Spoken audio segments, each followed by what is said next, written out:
রাজধানীর পরিত্যক্ত ডোবা থেকে যে তরুণী লাশ উদ্ধার করা হয়েছে সে আর কেউ নয়, সাইকিয়াট্রিস্ট অর্ক রহমানের স্ত্রী সুমি রহমান।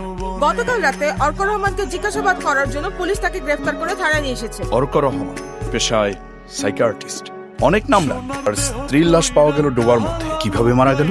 খুন। কে করেছে? আপনি খুন করে আবার স্বীকারও করছেন? তা খুনটা কেন করলেন? দাম্পত্য কলহ। আচ্ছা মিস্টার অর্ক, আপনাদের সেই দাম্পত্য কলহের কারণটা কি জানতে পারি? কেন বলবো আপনাকে? এটা আমাদের পার্সোনাল ইস্যু। আর আপনি যা জানতে চেয়েছেন আমি তো বললাম। ঝগড়ার সময় আমি রাগের মাথায় ওকে মেরে ফেলেছি। ইয়োর অনার, আমি আগেও বলেছি, এখনো বলছি, অর্ক রহমান কোনো খুন করেননি। তিনি কোনো একটা চাপে পড়ে এই খুনের দায় নিজ কাঁধে তুলে নিচ্ছেন, সেটা আমি এই আদালতে প্রমাণ করেই ছাড়ব। ইয়োর অনার, এখন আমি এই মামলার সাক্ষী মিস্টার অর্কর পার্সোনাল সেক্রেটারি মিস বর্ষা আহমেদকে কিছু জিজ্ঞাসা